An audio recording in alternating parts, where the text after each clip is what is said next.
Mm. Hey, there we go. Yeah. There we go. Jumping the gun there. Absolutely. That time of year when you need to consider closing your curtains when you're on screen. I would struggle to do that because my curtains are non-existent. They are sitting in a pile here. So putting them up would be awkward. Good evening, everyone. Welcome to our Blether. It's going to be a good one tonight. We have got Greg Swartz, who is our guest, joining us, who will be talking a little. A fan of either of those, which I'm sure you all are. I think we're going to have some. Yeah, I don't think we need to beat around the bush or anything, do we? We'll just bring Greg in. Just to say, you're breaking up just a little bit again there, Mike. But that's standard. It is.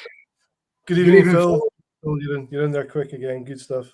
It was nice to Phil was in the shop this week, so it was nice to have him in. That's cool. And, sorry, I missed you, Phil. And good evening, Jeremy, as well. Yep. So you guys are going to enjoy the show, and let's bring. I'll wait until Greg's put his coffee cup down. There we go. Seamless. It's very good. I'm sure it was coffee in there as well. It is. It was. But I'll pivot to this now, even though it's nice. Even though it's 11 a.m. here. Well, at 10 o'clock's drinking. That's when we start drinking. Yeah, I'm on your time. Yeah, absolutely. Yeah. It's a good time. I think it was Billy Walker who said at 10 a.m. is the best time to start drinking if you want to get a taste of the whiskey because your palate is at its peak. You're not tired. Your brain is switched on. You haven't had too much food, and you're not in a bad mood from the contents of the day. So, and we've all to be a bit more Billy Walker. Be a bit more Billy. Well, I'm certainly on Billy today. I've got the recently emptied handful of the Tawny Port pipe, and it's just incredible color. I'm going to buck the trend as soon as I just wolfed down a lovely pork chop that Rachel made. So I've got the Little Brown Dog's Calvados. I thought a wee bit of apple juice would go down well with the pork chop. You're tempting me. I was just showing Mike this. So this is the first bottle. We just did this collaborative bottling with Glen Alecky, and it just arrived. This is the first bottle, but I'm supposed to open it live tomorrow on our channel. I've had a cask sample. I don't have any of it anymore, but I mean, look at the color of this thing. Oh, look at that! Wasn't it? Yeah. Coca-Cola. Yeah. That sherry cask. Yeah, PX. Yeah. But that's tomorrow. Yeah, absolutely. We've got Keith watching. Keith Duncan. He's on the Lindors Abbey tonight. He's so that's our malt of the month at the moment. So he's cracked that open. What else is it? The guys watching? What have you got in your glass tonight? Let us know. If you have any questions for Greg, please fire them onto the chat, and we will get that conversation going. So I suppose, Greg, you got introduced to us through the Water of Life movie, but did you have a kind of a whiskey? Were you in the whiskey industry, or was it just a passion that kind of the opportunity came to make a movie about? Or how did you get involved? I mean, we willed it into existence ourselves. I mean, it's I'm a long time whiskey drinker and appreciator, but my profession is filmmaking, and it was just, I always say that my passion and my career intersected in a really nice way. And, 5 years ago, I was in Scotland I was an exchange student in Scotland in college. So I'd been there. It was probably my 12th or 13th trip to Scotland, but it was my wife's first. And during that trip is when the idea started to germinate. And then I came back here and then talked with my business partner about it. And he was on board immediately. And we sort of kind of grew it out of that. So now I think I've reinvented my career as a spirits filmmaker. It's a very small niche. But a very good one. Yeah, I'm not complaining. A good one to get into, yeah. Yeah, absolutely. And it's kind of done a little bit differently as well, wasn't it? Pardon? Go on. No, I was gonna say I'm coming back. You're just speaking. I was just gonna say now I'm finally coming back after having been not there for two plus years. I'll be back in 10 days, 16 days. Yes, I saw your post. Yeah, very exciting. Yeah, I'm excited. Yeah. I mean, do you think you'd have got back before now had it not been for lockdown? Oh, I had a plane ticket booked. Oh, had you? Okay. Yeah, I keep getting BA keeps writing to me saying I need to use my voucher, so now I am. But I had flights booked and I mean, we're making this other film about independent bottling, and I've had to do a lot of that in absentia just for the last 2 years because one of our producers and collaborators, he lives in Scotland, so he's been doing interviews in my absence. Yeah. So it's been challenging. The indie bottling's a fascinating scene, and so I'm really excited. Are you able to tell us who you've been talking to, or is it? I can. My only fear is that I'll forget someone. We've talked to so many people. We talked to Gordon and MacPhail. We've talked to the Watts. We've talked to Ian Croucher. We've talked to, oh my God. I mean, so many like Claxton. I mean, Adelphi. Even here, Alexander Murray, the Single Cask Nation here.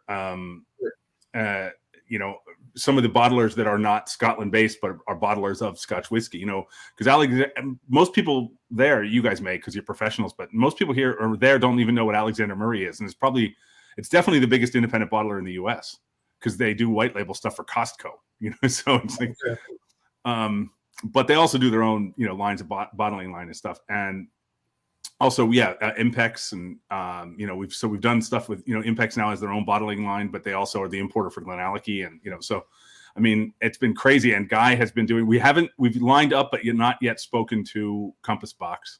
We have spoken to the Scotch Malt Whisky Society. We have spoken to,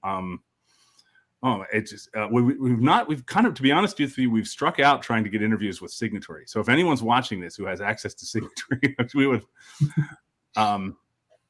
ASIO, because we met Ben Chambers. I was on with you guys here, and we met Ben Chambers. Yeah. So Murray McDavid. Yeah, we had Ben and Charlie McLean on. Charlie, that's when I had to wake Charlie up, wasn't it? Yeah, that was. Yeah. Ben's now obviously with Murray McDavid, and doing. I think he's well suited there. I think he'll do a great job with them. He's been given a little bit of scope to get his teeth into the job, and we announced last week, I think, that we've got a bottle coming up with Murray McDavid for a shop exclusive. The next single cask is with those guys, and Ben was very much part of the process of getting that door open to us. So really excited about that. But there's so many new independent bottling companies coming out all the time.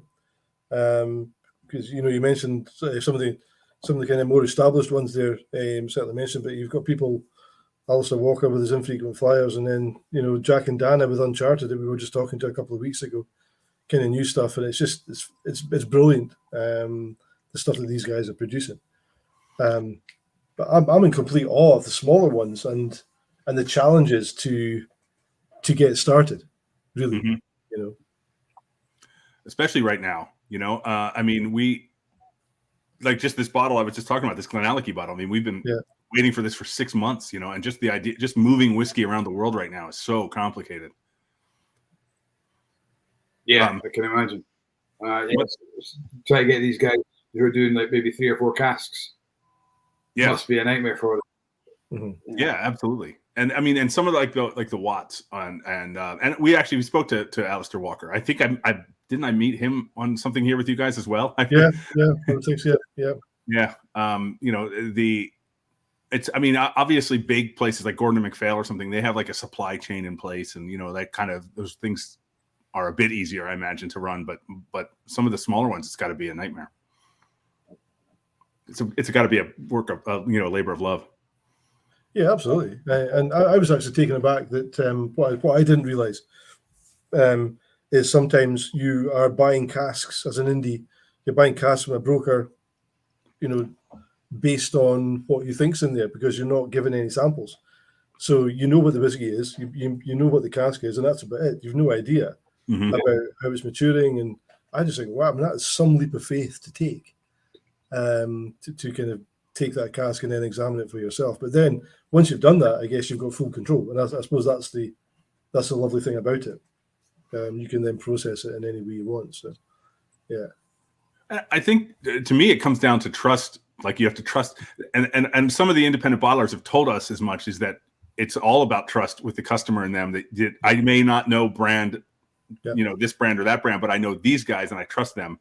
But they said that's an easy bubble to pop. If they screw it up one time, people may not say, "Oh, they ruined whatever," And so but, things, isn't it? You're only as good as your last release or your last release. Absolutely, yeah. And they're kind of cursed with the old color issue as well a little bit. If you release 6 or 7 different distilleries and one of those, like the color of that Glenallachie you just showed us, that's going to fall off the shelf no matter what distillery that's from.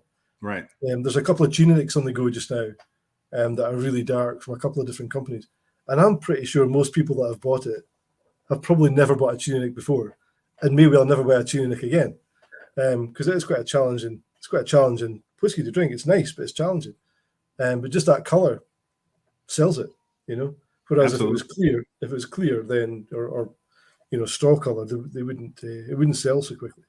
Yeah. Here, let me grab a prop. This is this. We just did this bottling with the Single Cask Nation guys. I mean, this whiskey is amazing, and look, it's really pale. It's very pale, and it's absolutely an incredible dram, and it's not going to be sold based. And they gave us the leeway, which was cool. We wanted to do a pretty minimal label. We wanted to really let the whiskey come through and just kind of come what may, And so it's not quite to the Ardner Merkin level of sort of minimalist packaging, but we really went as minimal as we could, and because we just trusted in the juice. Yeah. I think is what goes back to that trust thing, because we, as a shop, we were working with another couple of shops pre-lockdown, and we were going to kind of start a new kind of indie bottling kind of brand. Unfortunately, it's fell by the wayside now. We might get to pick it up again, but we got some samples, and of flavour alone, by far and away the most outstanding one was a Mortlach. I think it was a 7-year-old Mortlach, and the colour was, like this. It was so light. And we actually said we can't bottle that because it's our first release. And people don't know the name, they don't know the whiskey, and we're going to have to build a bit of trust with something that they're going to be attracted to. I think if you release that as your first whiskey, people are going to like, the hell is this? Yeah, but the flavour. It's just looking at it. If you were able to give people samples of it all the time, they would fall in love with it. Our shop exclusive Glencadam is like white wine. It looks like white wine. As soon as you give people a sample of it, like wow, that's incredible. And sales are. I sold a bottle today for a guy. I just gave him a small amount because he couldn't take much. As soon as he tasted it, oh yeah, I'll definitely take a bottle of that. But looking at it on the shelf, you would maybe go, not sure about that. Move on to the next one. So it's. This is funny. We could sit here for a month and you would not guess what. Look at the color of this, and I'll tell you what it is in a second. I mean, you can pretty much see me through it, right? Yeah. This is not whiskey. This is new make, so that's why it's clear. But this is new make of one of the most famously dark whiskeys in the world. This is Edredauer new make. Oh wow! And I just got this as part of this Edredauer kit, and like these are look a bit more Edredauer. That's more like it, but it was funny to me that this is going to become that. This going to look like Coca-Cola by the time it's done. If you're looking for a contact, if you've got an Edredauer contact, they should be able to put you in touch. Sure. I mean, to be honest with you, we've just kind of gotten the impression that Andrew's just not that interested in being interviewed right now, or he's just got his focus elsewhere. So we've had a lot of leads, and all of them have kind of dried on the vine. So c'est la vie. We had, like I said, I really want to interview John Glazer as well, because in addition to Compass Box being kind of interesting, he's an interesting interview, and we've gotten an agreement to be interviewed. I haven't been there yet. And Guy has been doing his interviews in Scotland, not London. So. Okay. Yeah. Are you finding it easier to get Oh, well, yes and no. It was so easy the first time. No one said no to us. The first time around, no one said no to us. The only, I know Russell's heard me say this before. The only interview I really wanted that we didn't get for the film was Dr. Bill Lumsden. And that wasn't a no because he wasn't interested or they weren't interested. It was because he was actually, I think, in India at the time. And so, that was the only distillery that we didn't get at all. Now, there are other distilleries where I didn't get as much time as I would have liked. You've seen our film. Rachel Barry's in our film. I would have loved for her to have been in the film more, but we had 4 hours with her time, whereas we had eight days with Jim McEwen.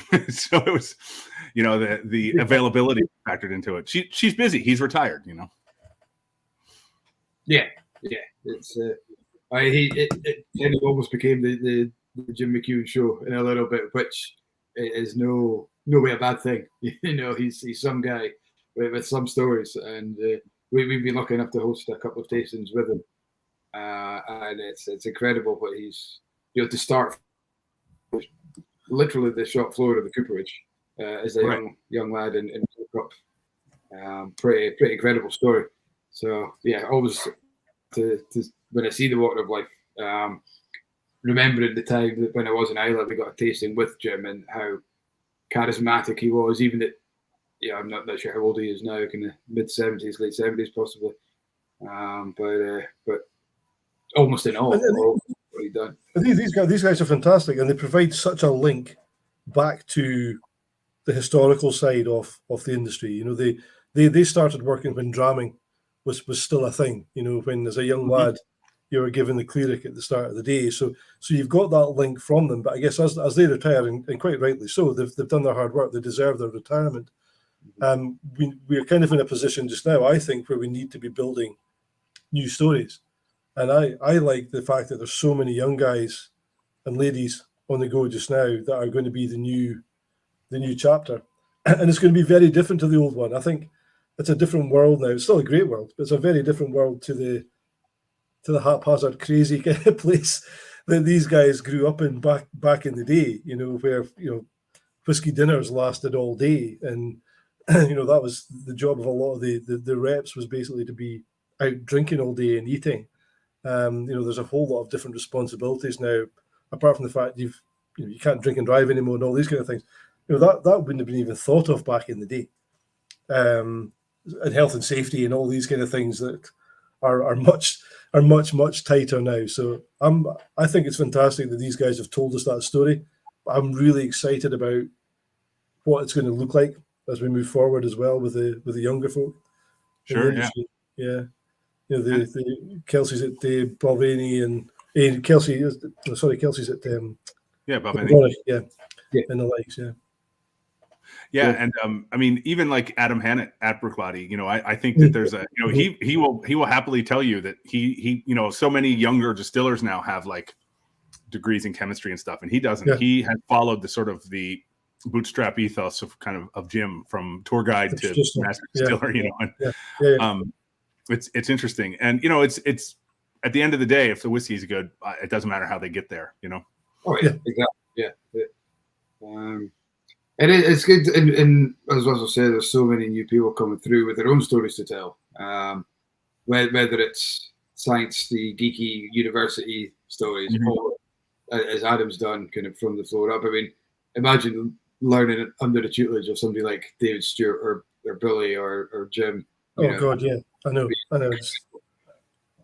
What an apprenticeship. Yeah, I have a friend who's German, and she is a professor at a film school in Berlin, and she teaches cinematography. And she insists that the first year students shoot only still photos, only black and white, and on film cameras. And she said the students hate it; they absolutely hate it. But she said, to her, that without that fundamental, she doesn't care what else you can do. She wants to know what you can do without any assist, without technology being able to hold you. And I actually talked with Jim McEwen about that, and he said, his fear is that there's young distillers who are only going to know how to work an iPad, and the iPad does everything else, and that they don't. He said, he would never ever allow an apprentice to be fully automated, to make it as difficult as possible, to make it as hands-on as possible. Not that you need to do that all the time, but that you can. Yeah. better to have the knowledge and not need it than to need it and not have it. Right. Yeah, well, God forbid all the satellites disappear and we've got no electricity. We're going to have to go back to, making things the way that they used to be made, and learning how to build fire on our own and stuff like that. So, I was at Holyrood Distillery last week, and we had a tour. And the lads, oh God, his name's gone completely in my head. Elliot, I think his name was Elliot. And we were kind of asking the tour guide, the visitor, set of questions. How long is your mash? How long is your fermentation?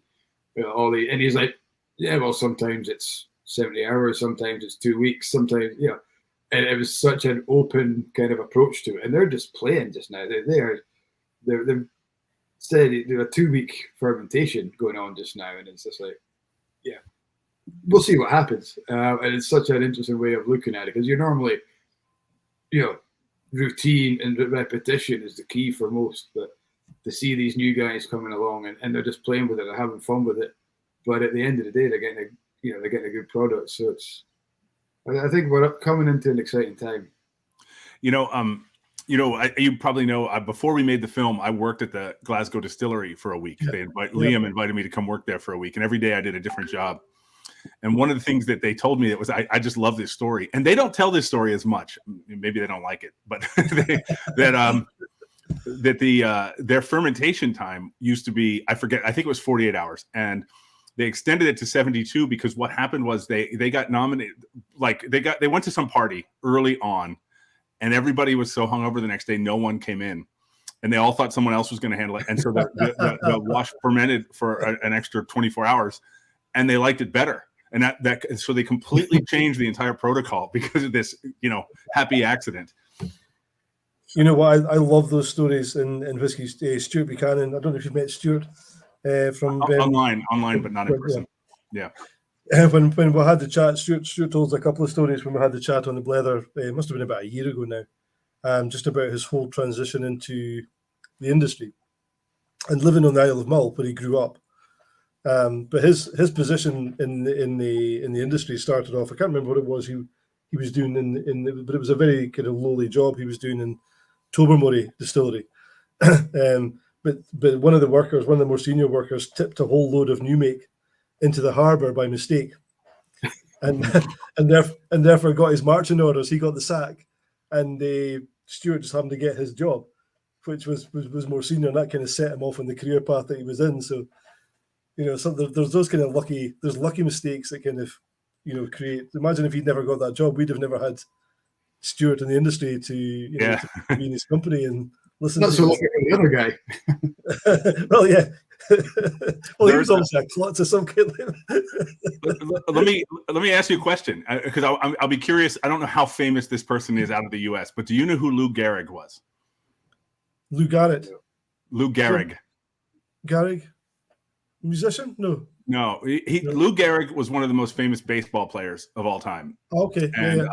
And Lou Gehrig, unfortunately, is remembered mostly because he died of ALS, which is commonly called Lou Gehrig's disease in this country. But this isn't about that. This is a happier story. He was a rookie, and the Yankees had a really good first baseman. Not a great first baseman, but a really good first baseman named Wally Pipp. And Wally Pipp took off a day and said he couldn't play because he had a headache. And he never played a single game again because Lou Gehrig replaced him and became one of the greatest baseball players of all time. And so people who are baseball fans will reference that as like, don't be Wally Pipp. Don't get lazy. Don't get complacent. Yeah. There's always somebody coming in to take your place, isn't there? Yeah. Well, these things happen. Aberdeen, this is a different thing altogether, but Aberdeen Football Club, back when they were good and they were winning competitions and they were winning the league and they were winning European, but they had two really good goalkeepers. One guy called Jim Layton, the other guy called John Gardner. And the manager of the other club that was doing well at the time, out with Celtic and Rangers, was Dundee United. But the Dundee United manager thought that John Gardner was Jim Layton. So he asked Aberdeen if he could buy John Gardner, thinking he was buying Jim Layton. And Aberdeen, of course, said, yeah. So sold John Gardner to Dundee United. Wasn't the keeper they wanted to get. It was actually Jim Layton they wanted, who went on to become one of probably Scotland's greatest ever goalkeepers. But they thought, wow, we've managed to buy this guy, he's great. But that was it was the other guy they bought. Yeah. Sorry, I don't know if you can hear my dogs are going mental at something outside. I don't know if you can hear it. So we're not. I don't think we're massive kind of baseball fans here, but or basketball. I mean, I follow NFL a bit. But on television here just now, there's the Sky Atlantic are showing the LA Lakers story as a drama about the Lakers. Yeah. There's that new series. Yeah, fascinating. I mean, do you follow any of the sport over there? Then I do. I'm not a basketball fan. No. When I grew up, I played ice hockey, and when I was a kid back east, you either played ice hockey or you played basketball because their seasons were identical, like they overlapped. So hardly anyone where I was from played ice hockey, but I did. So I grew up. I'm still a hockey fan and a baseball fan. Those are my two things. Yeah. So you grew up in the East, and you're not from the West.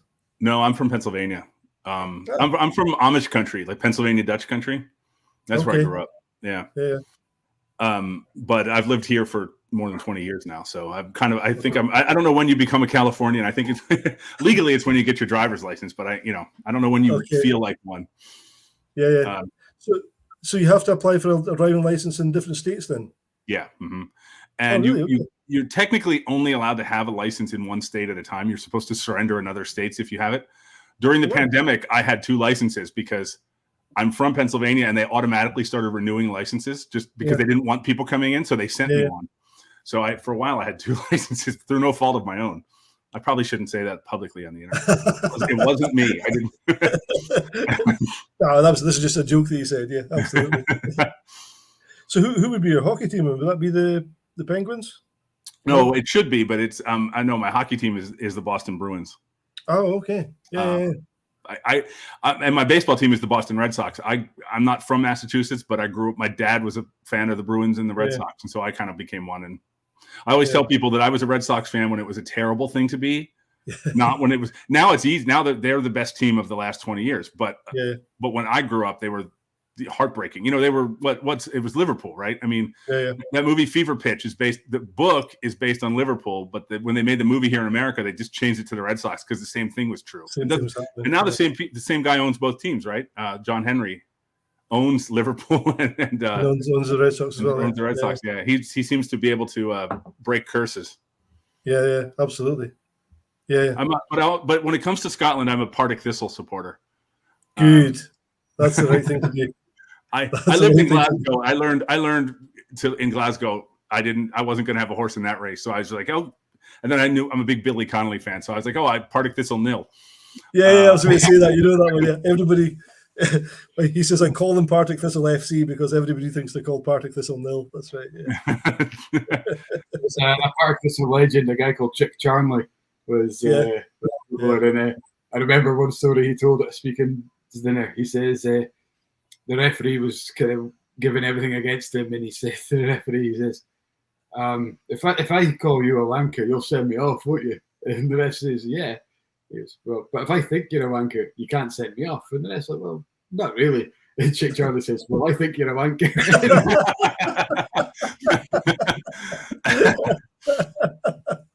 That's great. Brilliant. So at the Glasgow distillery, the owner, Liam, is a big Celtic supporter, and they have a Cooper, an in-house Cooper, who's become a good friend of mine, Shug, and Shug's a Rangers season ticket holder. And the two of them would argue over me like parents who are getting divorced. Liam wrapped a green and white scarf around me and took a picture and sent it to Shug, and and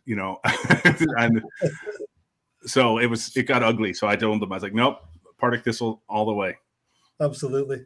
Yeah. Happy days. Yeah. You might not win much, but you won't get slagged off for losing so much. Yeah. The expectations are low. Fir Hill for thrills. The ground's called Fir Hill, and they always said Fir Hill for thrills. And they used to call them one of the greatest football teams of all time was Hungary. When Puskas played for them, they were pretty much one of these kind of star-studded teams back in the 50s, I think. So obviously the other name for Hungarians are Magyars. Yeah. So Partick Thistle were often called the Mary Hill Magyars. Mary Hill's the area of Glasgow they're from, so yeah, the Mary Hill Magyars. Yeah.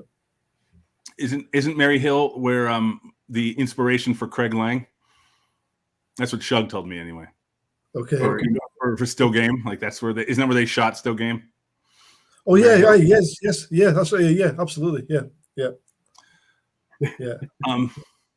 There's a really amazing book. Speaking of Hungary, called the Whiskey Robber, the Ballad of the Whiskey Robber. Okay. And it's about a guy who he basically was it's a true story, and it's an incredible story. About a guy who was a Romanian, he was an ethnic Hungarian who lived in Romania, snuck out of Romania during the Cold War, and got a job driving the Zamboni for the Hungarian national hockey team. And then when the whole Warsaw Pact collapsed, they had no money, but they didn't know it, but he lived in the shed where they kept the Zamboni because he had no money. And he told them he was a goalie. And so they made him a goalie, even though he didn't even know how to ice skate. And they didn't pay him. They just let him live there for free. And he was the Hungarian national ice hockey team's goalie. And then what he would do to stay alive is he would rob banks and post offices. But he hated doing it so much, he would get drunk on whiskey. And all of the descriptions that were given to the police were that he smelled like whiskey. And that's why they called him the Whiskey Robber. And it's a true story. The guy's still alive. And they arrested him and he broke out of prison. They arrested him again. He broke out of prison again. I mean, it's this amazing, crazy tale of a guy who doesn't know how to play hockey, playing for the national team, getting drunk on whiskey and robbing post offices all over Budapest. They were going to make it into a movie for a while, but that never happened. That sounds like perfect movie material, doesn't it? Yeah. Incredible. I suppose we know you best, Greg, for the Water of Life, obviously. But what other stuff have you done that we out for? What's in your discography? I mean, I made a feature narrative drama about 10 years ago about 4 friends in a nursing home called Another Harvest Moon that people can find online. Here it's on Amazon Prime. I'm not sure where it would be there. But the cool thing for me at the time was that it had like 4 legendary older actors in it. They were all in their 80s, and Ernest Borgnine and Doris Roberts from Everybody Loves Raymond and Ann Mira, who's Ben Stiller's mom, and Piper Laurie and Sybil Shepherd. And it was amazing. But The Water of Life is my first feature documentary. And I also do a lot of commercial stuff. I was fortunate enough to, I did a commercial for the Super Bowl last year for the Botanist Gin, which you could probably figure out how they found me. So that was really cool. I mean, that's the first Super Bowl spot I've ever done. Hopefully not the last. That's a proper big gig, that one. Yeah. No, that was something else. I mean, I got to tell you, that was pretty, I think when we made The Water of Life, there were probably 10 people on the crew. And on the Botanist Gin spot, there was, I'm going to say, just almost 100. Wow. But it was great. It was a great experience, and it was really fun. It was also for a good cause because it was like they were supporting what's called the Independent Restaurant Coalition here, which is a charity that was created by Jose Andres to support struggling restaurants during the pandemic. Right. And they're sort of trying to they got a bunch of money from the government. And they're trying to get more, and the spot was ultimately in support of them. Sounds good. I was going to ask you, what's the plans now for The Water of Life? We had a quick chat before we came live, but if you want to tell the guys watching. Yeah. So in June, so there's a network here. Any Americans who are watching this will know it, and no one else will understand it because it's so bizarre. It's a really weird vestige, but there's a network here called PBS. And PBS is the public broadcast system. People think it's owned by the government, but it's not. It's actually what it is it's a publicly owned company owned by the stations that make it up. And it's sort of, there's space free carved out by the government for it. They get their own broadcast bandwidth and things like that. Okay. But they do a ton of documentary stuff. And they do, actually, there's a huge amount of the PBS audience are let's say, Britain fans, because there's a show on PBS that's been on there for 40 years, 50 years now called Masterpiece. And it's where Downton Abbey was here. It's where Inspector Morse was here, Inspector Lewis. The shows there are repurposed as Masterpiece here. They're basically chosen as the best of British television. Mm-hmm. So, but they do a ton of documentary stuff. And we were selected by them to be nationally broadcast in June, and the stations get to pick. So we give them a 30-day window, and then they air it when they want to air it within that 30-day window. So throughout June, we're going to be shown across the country here for free, which is really cool for us because right now we believe that about 24,000 people have seen our film, and by the end of June, it'll be about 3.5 million. So like it's 100-fold, it's huge. So then and that's kind of, then it'll go out onto, we have a distribution deal with a company called Giant Interactive, and they'll take it out to different places. I don't know where it will wind up in the UK. It'll probably be, on a station there as well. And I believe there's going to be Blu-rays made, and, it's all out of our hands in a good way at that point. And we're also going to take it to China. We just had Chinese subtitles made. We're doing some screenings all over Taiwan at the moment, and then it's going to go to mainland China after it gets approved. Do you think, obviously the release didn't happen the way that you wanted it to, and you were going to be touring and all the studios and what have you, but you ended up doing it all online. So in hindsight, looking back now, do you think that actually made it a better way to release it? Did you reach more people, or do you think it hindered it? 100% better. 100. I mean, I will say this: it's a lot harder in that there are like 6 of us who have done all the work, not the tech team of Netflix or Amazon Prime or Apple. It's us.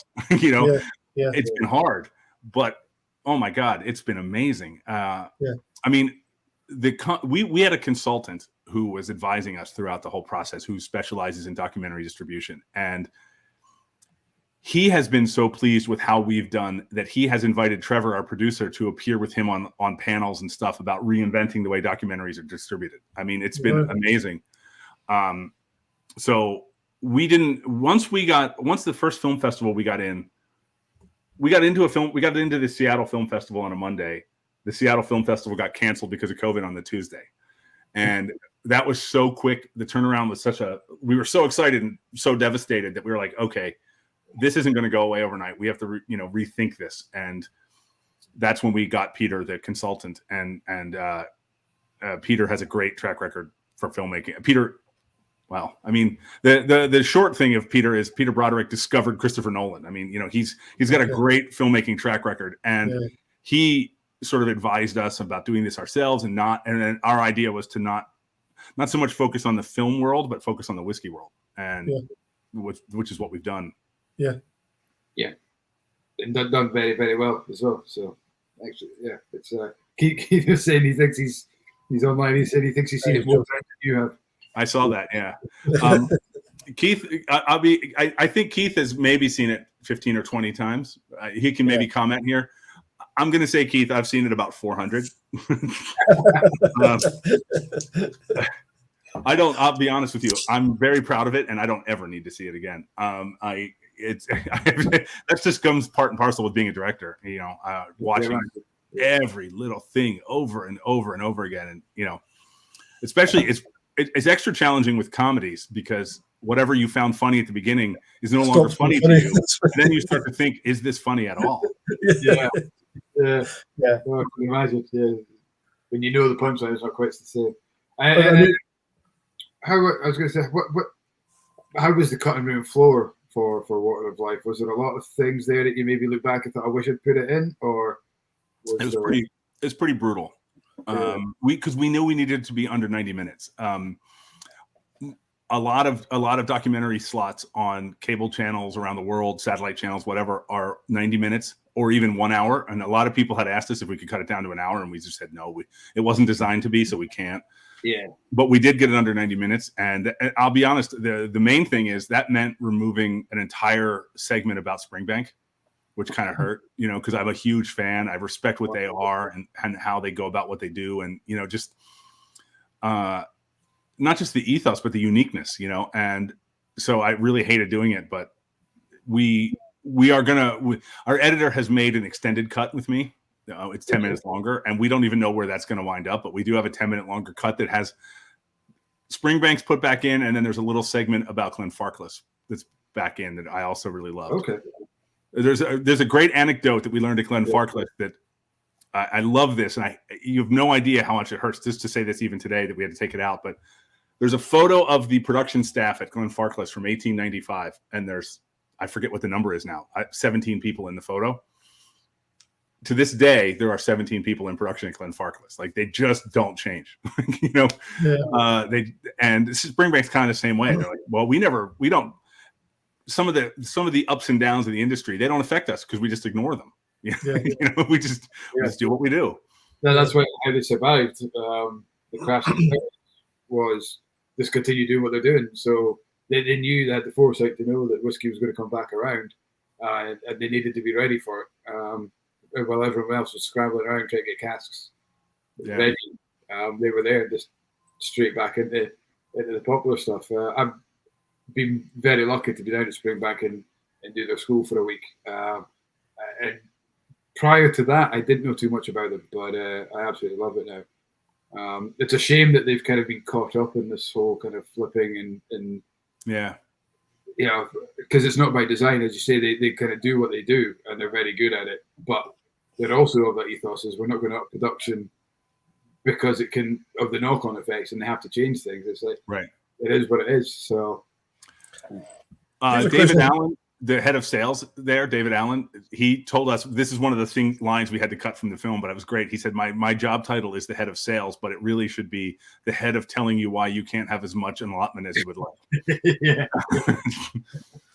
Here's a question. It's a question I've actually never asked you, Mike, actually. So one for both of you. Because I mean, I've got a bottle of Springbank behind me there, but the only reason I've got it was because I became aware that it was something that people kind of liked, and it was an 18-year-old that was sitting in one of my local grocery stores, and it was gathering dust, and it was like 70 quid, and I thought I should probably buy that because I'm pretty sure that's, you know, a bit more valuable. So I just bought it because it was put the dust off it and stuck it on my shelf. But I'm not the biggest Springbank fan by a long shot. But what do you think happened with Springbank that made it so popular? Because as you say, it wasn't by design. And it's not like it's a brand new distillery. So what happened for it to be this FOMO, this kind of everybody wants it? Well, I mean, in the short term, I would think it's just word of mouth. It's just it's hype. It's a kind of, you know. But in the long term, I think it's a sort of a. It's just like it goes. It's as true of the whiskey as it is of the label, in that people are curious about. You could buy a 12-year-old bottle of Springbank and really, in a lot of ways, be tasting what Springbank would have been like 150 years ago because nothing's changed.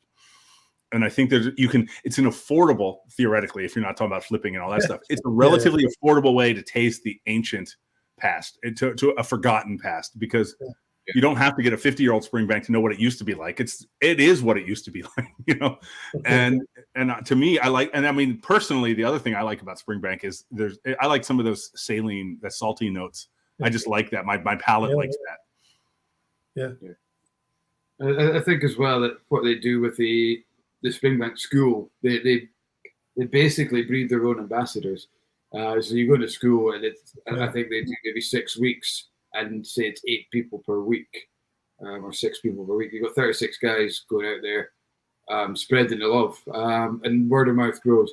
And I think because it's so batch orientated, they only make so much 10-year-old in a year. For their core range is limited, not by because they think, oh, let's do limited editions. It's their production method doesn't allow them to do more.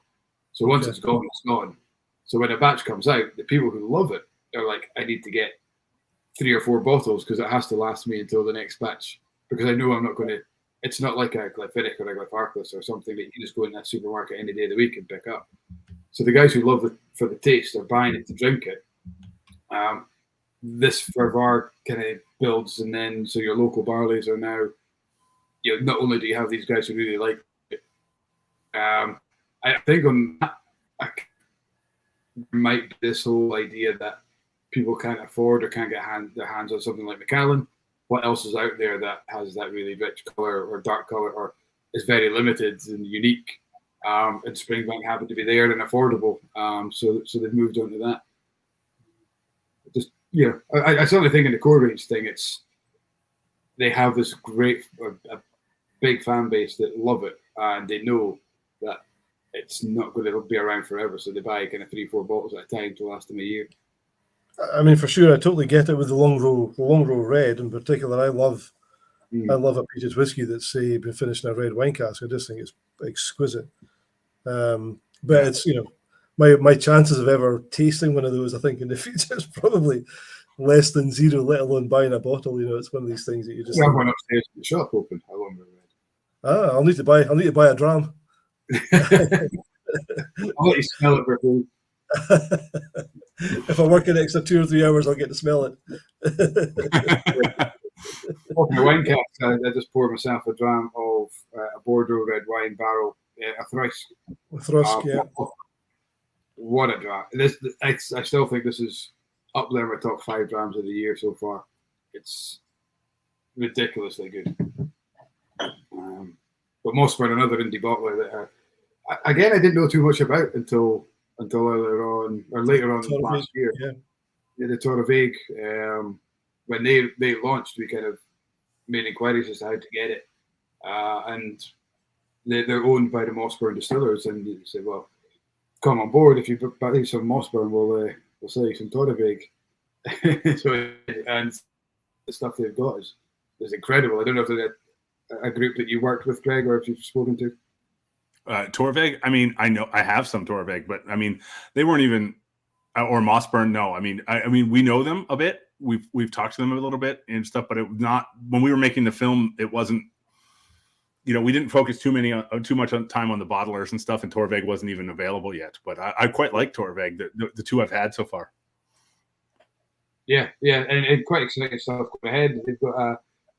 They had a series of whiskey that's now maturing, where each member of the production staff got to make their own whiskey from scratch. So they got to decide the barley type, the peat level, fermentation time, the still time, the cut. They basically said, "Have a play, guys," and one of them got that. So there's I can't remember how many casks they got to bottle. So 4 or 5 years down the line, there's going to be this incredible range of Stillman series, like they're calling it. I'm very interested in peated whiskeys finished in wine casks in general. Yeah. I really like them a lot. And when I worked at the Glasgow distillery, the head distiller there was a guy named Lachlan McIntyre, who was from Australia and has since moved back to Australia, and he's now the head distiller at Starward. And he and I have had he is very much of the Jim McEwen school of worked his way up through brewing and moved to Scotland because his father's Scottish, and moved to Scotland and worked at one of the breweries there. I want to say Innocent Gun, and then worked his way up in through brewing and then learned. But he has a depth of knowledge of distilling that goes along with, you would think he'd have a master's degree in distilling, from Harriet Watt or something, because he's just so obsessed with it. And he and I have talked a lot about peated whiskeys and wine finish. And, and Starward, I don't know how much Starward you guys have had, but they do a lot of stuff with Australian wine finish cask, wine cask finishes. And so, he knows I love that. And he's constantly writing to me and recommending this, that, or the other thing. Although these days it's always some Australian thing that I can't get, let alone have heard of. Yeah, absolutely. I think you're freezing again there, Mike. Just a wee bit. Inverurie internet, not so good as I've ever heard of. We have this joke every week. Very well. Yeah. You there? Yes. Yeah, I'm back in. You're back. He's back. Well, I mean, going back to the independent bottling film. What was it about that subject that made you want to do the next film? I would say the first thing that tricked for me was how Gordon and MacPhail were unbelievably generous with us with their time. Okay. They let us go in their sample room, which was the most nervous I've ever been on a movie set ever. Oh, because really? it's this row after row after row of shelves of cask samples. Yeah. That are like, it's one of those situations where the shelves are so close that it's like dominoes. And if you had bumped a shelf, you would have destroyed thousands of years of whiskey history.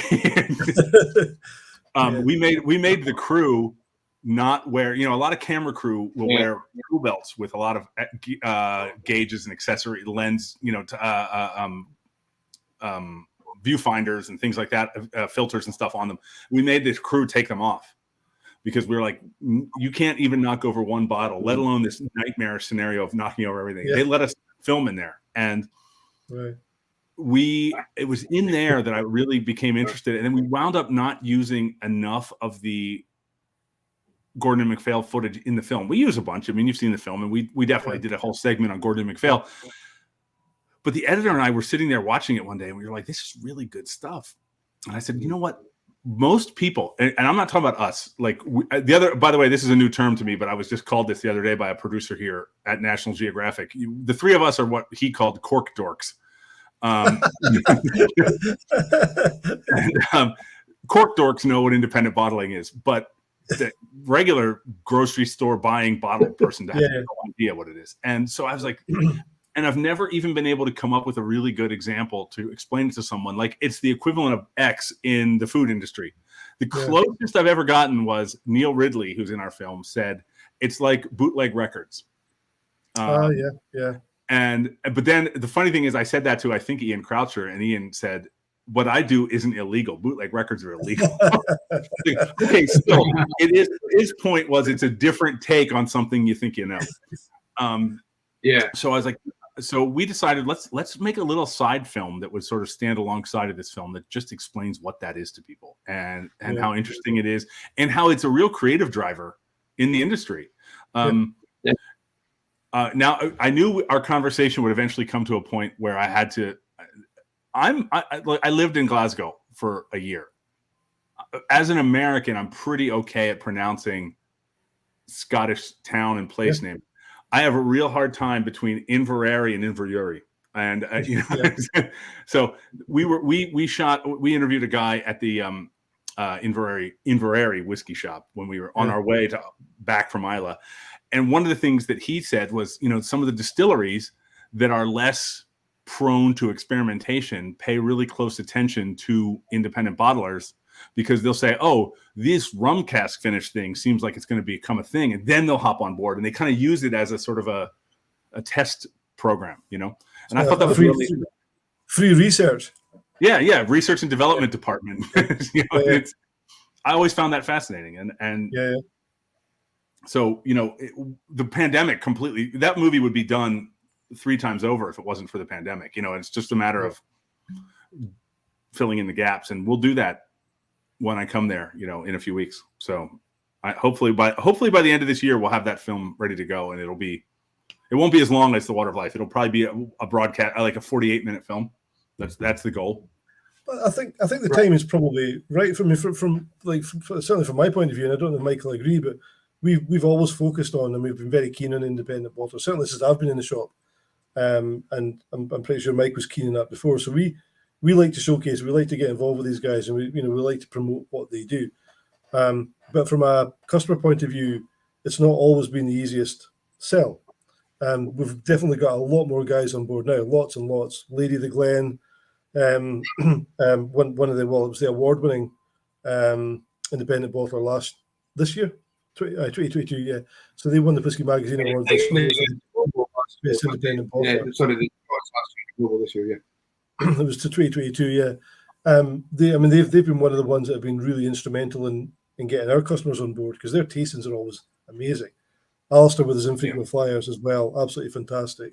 And then you've got your Douglas Langs and the likes as well that kind of come on board. James Eady, another one at sort of England-based company, brewers by tradition that have an independent bottling arm, and again ones that the customers sometimes they'll take a punt on it because we recommend it, but having a film to then back that up is, from my point of view, I think it's kind of perfect timing, because we've got people starting to listen to that kind of story, starting a bit of an idea, and if you then see it kind of put forward in movie, and oh well, if it's in a film, it must be true. Russell and Mike have been saying these things to us, but we don't really believe them. But it must be true. It's in a film. Yeah, Hollywood says so. Yeah, absolutely. There's no liars there. Yeah, well, indeed. You mean Jurassic Park wasn't a true story? So hopefully it is a perfect time, and hopefully it will pair well with our film coming out in more traditional. Weirdly enough, the timing will work for us if we can get this done by the end of the year. Just as we're rolling out, this film will come out onto streamers. Then we'll have a new film that'll follow up, and pair with it. So, and is your plan to do something similar with the tasting packs and kind of screen with guests and things like that? Is that the plan? Yes, in as much as we have a plan, yes, that would be the plan. Yeah. I will tell you, I have an idea that I really want to do because I think it really showcases independent bottling really well. I want to take. There is a bottler who's done this, and I cannot remember their name right now. I can actually picture their label, but I can't remember the name. What I want to do is, because I'm fascinated by this, I want to take a whiskey, one cask, that was finished in, or that was aged in, let's say, a bourbon cask, or let's go with a sherry butt because it's bigger, its whole life, and then that was split into blood tubs of 8 different blood tubs, and then finished for 6 months, and then you can actually make a tasting kit out of that, where you're tasting the same spirit aged for 8 years in X. And then finished in 8 different blood tubs. And now you're like, okay, this is how much influence an independent bottler can have on this, because they picked these blood tubs. That all they did was do the finish, but the finish could be everything. Yeah. Sounds a bit like Duncan Taylor's Octaves a wee bit, actually. Yeah. But there's also the blood tub sitting at the front of the Colburn distillery as well from Murray McDavid. Yeah, I don't think they've done a release on that. Yeah. There's an independent. I can't remember what their actual name is, but their bottles are called blethering, which is Gaelic. Yeah, Gaelic for the brothers. And what they do is they split one cask into 2, and they'll bottle it at, like, say, 9 years, and then they'll do something to the cask. So they'll take all of it out, but they'll bottle half. They'll rechar the cask, or they'll do something twisty to the cask, and then they'll put the other half back in for like another 9 months. And then they'll release them both at the same time. So that kind of twist. So there's a that's doing that kind of thing is really interesting. Yeah. Well, I'm fascinated by. There's a number of distilleries that I think every independent bottling I've ever had from. I'll say it, Kalila. Yeah. Every independent bottling I've ever had from Kalila is more interesting than any official bottling I've ever had from Kalila. And it showcases what could be done if that's where Diageo's focus was. And you look, no harm, no foul. They're doing what they do, and they know what they're doing. But I'm a big fan of Dalyuen, and I have a pretty big collection of independent bottlings of Dalyuen. Yeah, and they're really great, and they're different and they're unique. Same with Dalwhinnie. Yeah, and there's a fourth one. Kalila, Dalyuen, Dalwhinnie. I don't know. Let's say Linkwood. Kleinleash. Kleinleash is the other one. Is another one that you see a lot of independent bottlings of that I really like. Yeah. I had much experience with Ardmore is kind of local to us, but it's it's one that what you the shelf in the supermarket is a travesty to the distillery, the liquid, because they for features. And they don't need to have a great single malt financially, I suppose. But the independent, the liquid around it a little bit, it's outstanding. You broke up a bit there, but I think I got what you were saying. And it's funny because early on, when I started taking whiskey really seriously, I was drinking a lot of Ardmore bottlings, independent and official bottlings, for a very weird reason. I'm from southeastern Pennsylvania, which is where Philadelphia is, and right outside of Philadelphia there's a town called Ardmore. And when I was a teenager, we used to, if we wanted to go into Philadelphia to a concert, what we would do is drive to Ardmore, park, and then take the train in from there. So I there's always been some kind of part of my brain that just is connected to Ardmore. So it's nothing to do with the whiskey, but whatever gets you there. Have you had a chance to visit the Ardmore distillery? No. You must try. We can maybe help you there in some way. I'm pretty sure we can.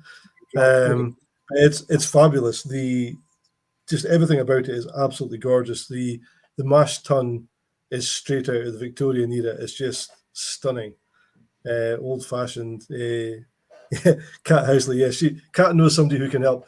So Kat Housley, who's just commented, works for works at Glengarry primarily, but also Beam Suntory.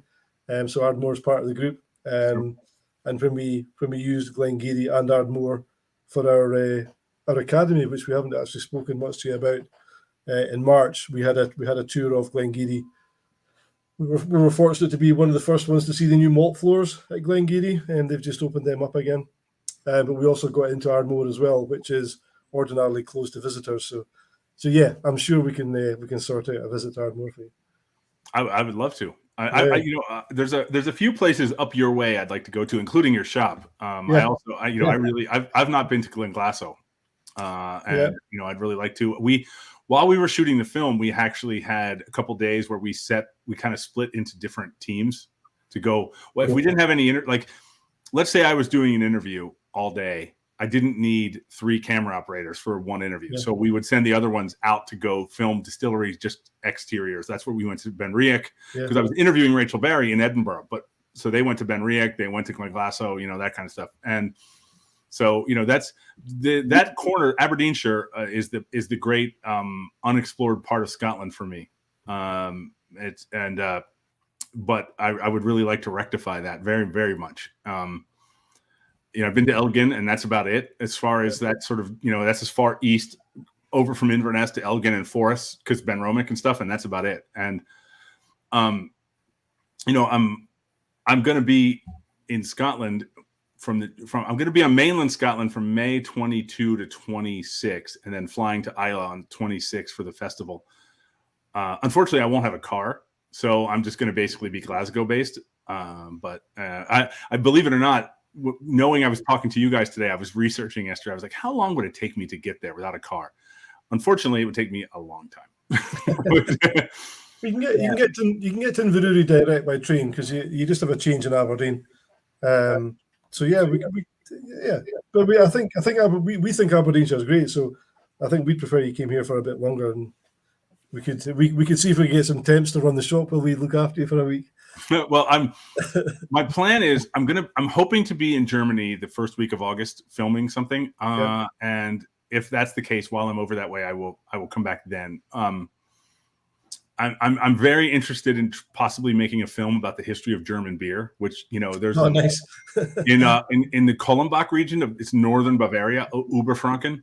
They have a Roman pot that they've done biochemical studies of the interior of it, and it held beer, and it's 3,000 years old, and it's crazy. It's like the age of it is just insane, and wow. I'm going to go do some exploring while I'm there now, and the way it's been talked about when I've talked to the guys there is it's basically like Oktoberfest in Munich, but without the sort of hype and the sort of kind of global tourism. It's just I have a Bavarian friend who's from Regensburg.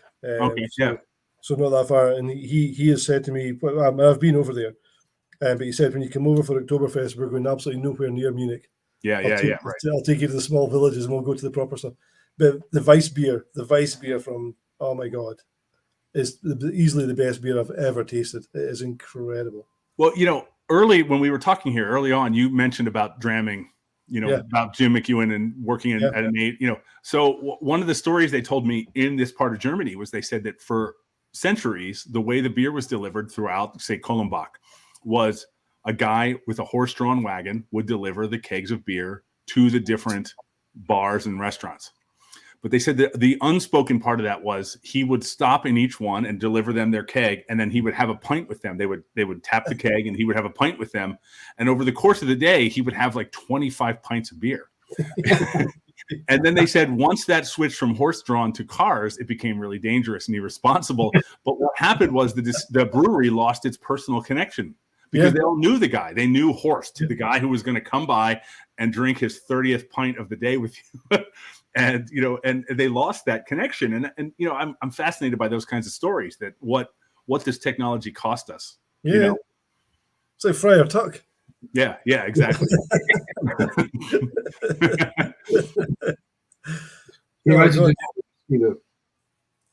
Having a dram every time you dropped off a soda bottle. Yeah. Apparently that's why you were talking at the start of the night about the dramming, when they give you the dose of cleric at the start, in the middle, at the end of your day. They would give you 8 o'clock on the dot to make sure you turn up for your shift. Yeah. And then they would you'd have them for lunch, and then they would give you the last one at 6 o'clock to make sure you hung around till the end as well. You got the good stuff at the end of the day to make sure you stayed. Yeah. Two whites and a goldie, I think they called it, wasn't it? That's right. That's right.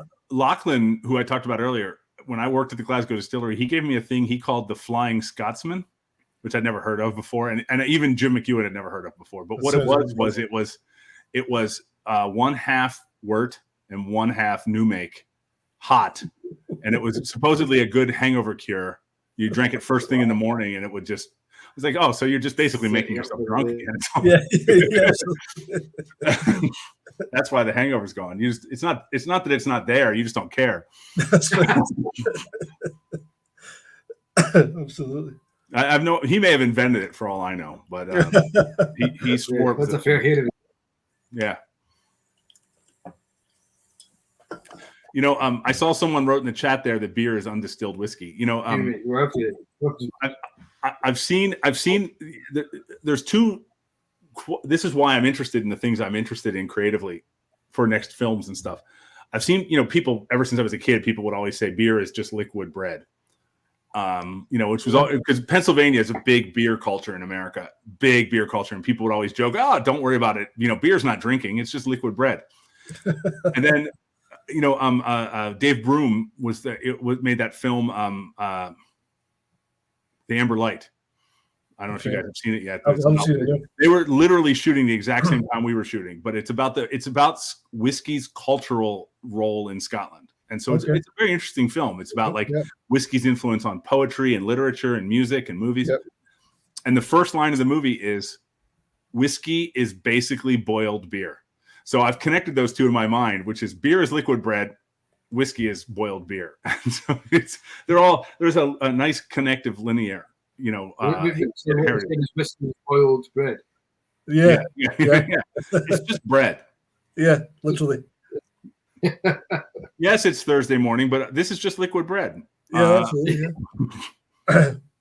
Have it with a bit of cheese, and it's cheese on toast. There you go. Yeah. I'll get some cheese in a bit, and then I'll call it a meal. Exactly. Somebody said that. Tobias, 4 beers replace the meal. Yeah. So Tobias is he's in Germany. So we're talking about the beer side of things. So I met Tobias at the Isle Academy. I am aggressively trying to learn German before I'm flying to Germany in 6 days, and I'm aggressively taking German lessons. I mean, I took German lessons in college and stuff, but I'm not very good at it. But are you going to Bavaria? Yeah. I'm going to. I'm a guy named Udo Sonntag, and I are doing.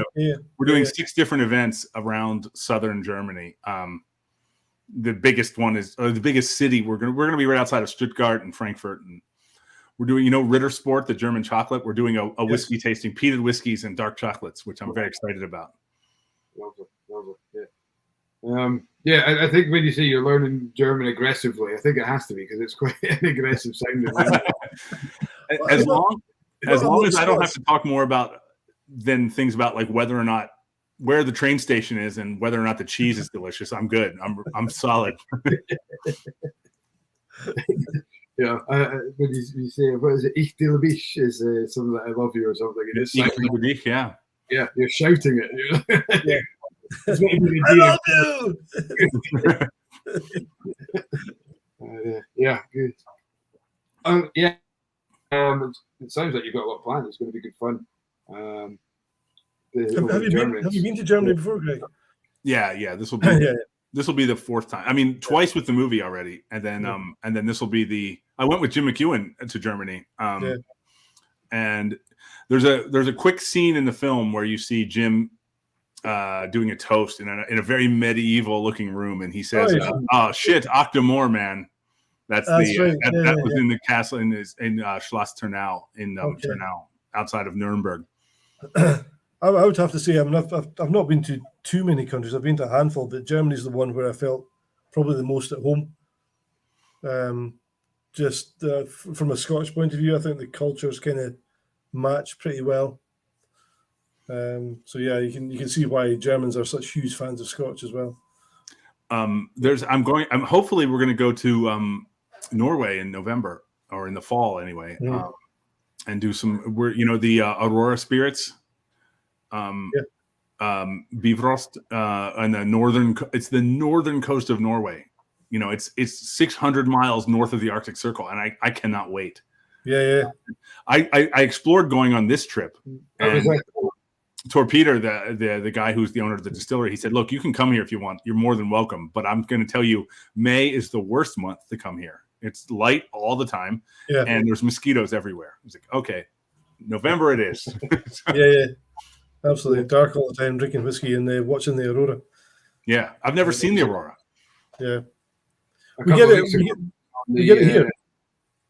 Yeah, we get it here. Yeah, I was up in Rasi a couple of weeks ago speaking to Alistair and did a tour of the distillery, and it was Peter was a tour with they were over doing a tour, and bumped into and had a good chat with them from Bifrost. Yeah, and they've got some really interesting stuff going on, the liqueurs, and I asked about the whiskey.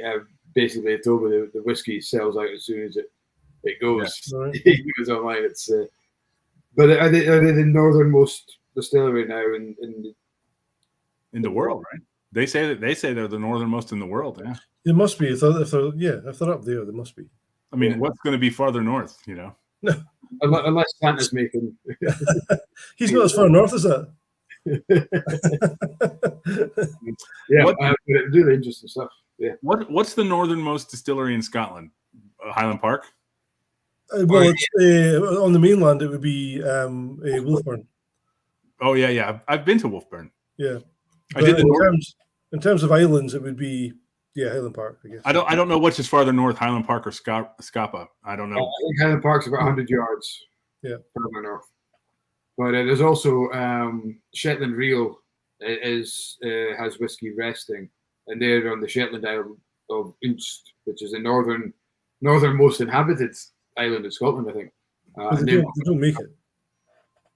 They've got a blind out just now, but they have their own whiskey coming. So when they release, they'll be the northernmost. I see. Jeremy Watt wrote. Meakin was the first. So Jeremy lives in Norway. I was in. We did some screening. We did a screening in Edmonton in December, and then I went to Calgary and tried some whiskey that it wasn't even for sale yet, but it was very good. It was honestly the best Canadian whiskey I've ever had, which isn't a huge sampling, but so far. But I think Canadian whiskey is gonna.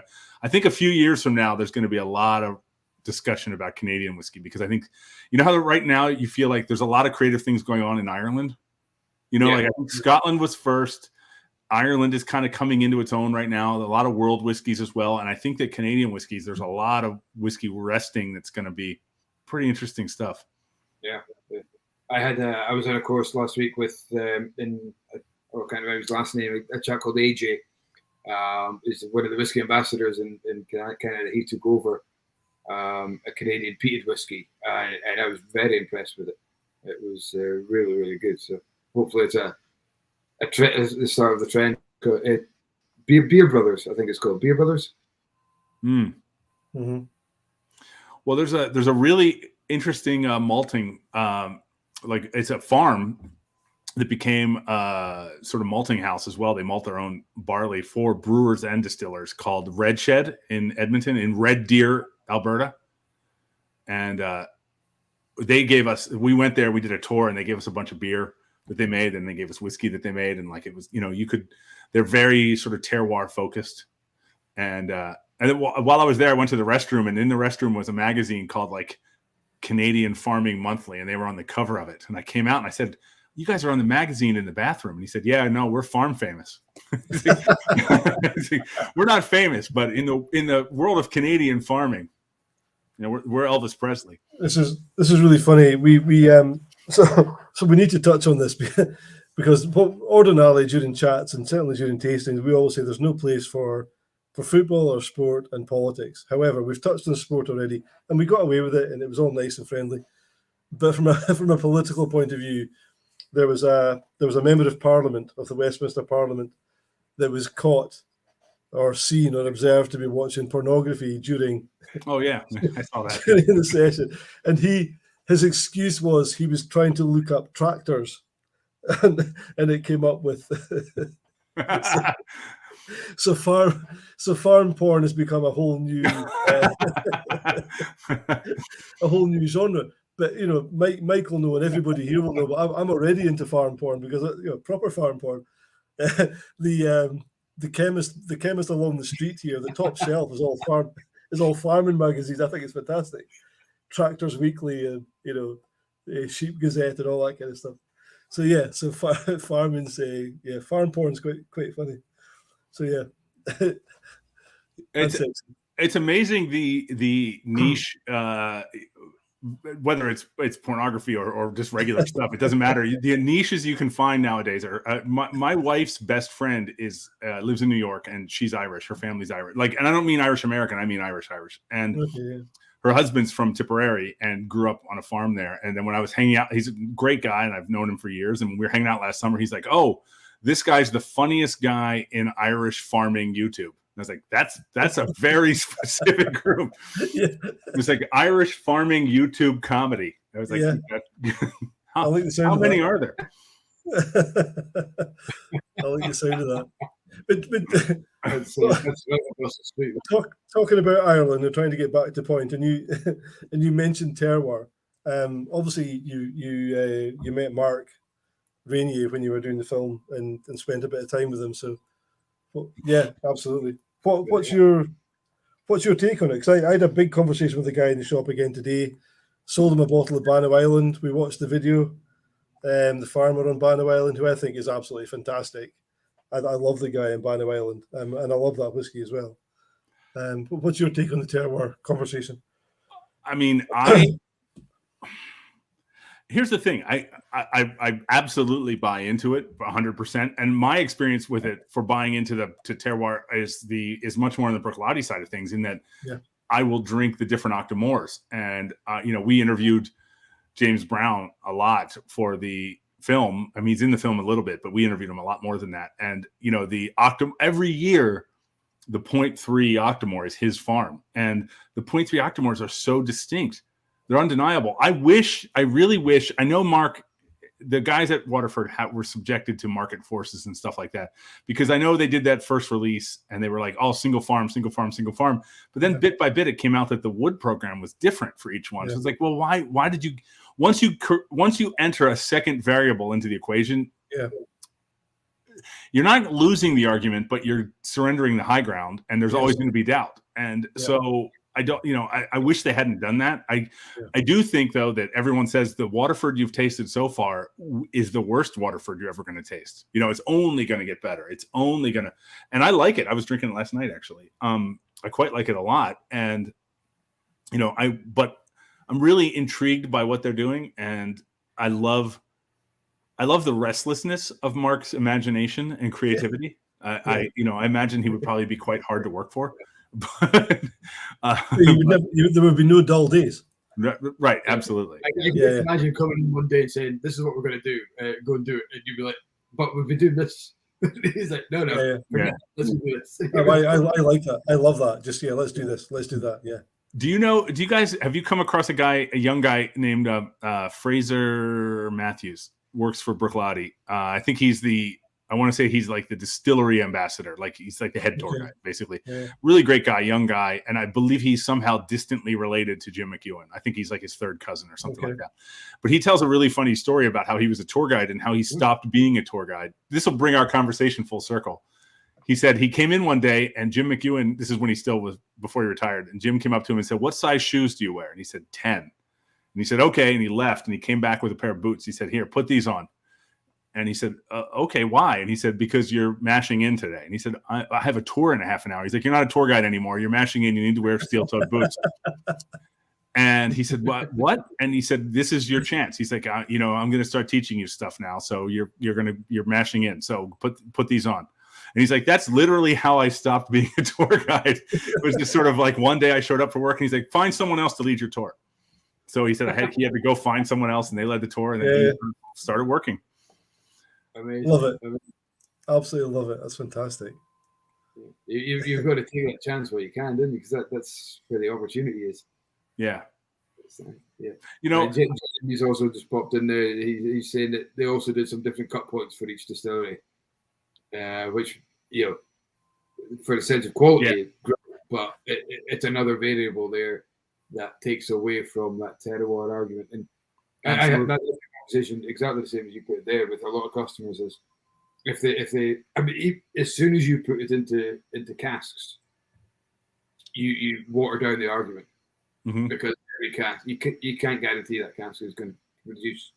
It's a subject that has to be thoroughly investigated. And what annoys me, and I won't name the person because it's not fair, but he's got a book that would suggest that it's everything you should know.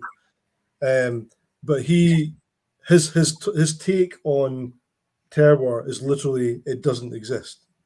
And this is a big guy in the industry. I'm like, well, okay, that's fine. I appreciate you know much more about this than I do. You've got a vast amount of experience. You've got a huge amount of qualifications. You're qualified to say that. But you can't say that without disproving a theory. It's as important to disprove a theory as it is to prove a theory. And the bigger industry are making no effort to disprove the theory. All they're doing is dismissing the subject. And that bothers me. I'd have much more respect for them if they spent. Diageo's got a huge amount of money. They could easily put a budget to disprove the theory and say, listen, it's a load of rubbish. Let's move on. But here's the proof, I don't think we used the line in the film, but we did have a Mark Renier talking on camera saying Johnny Walker's not interested in doing these experiments because there's not a farm field on Earth big enough to make a single field Johnny Walker. Yeah. But I think that I do think Mark, and he does say this in the film for sure. There's 10 years from now, people are always doing the things that they slagged him off for doing 10 years ago. Yeah. Wine finishes, secondary finishes, that stuff is all blah, blah. One of my, you guys, I think, Russell, you've interacted with Alphonse on our team.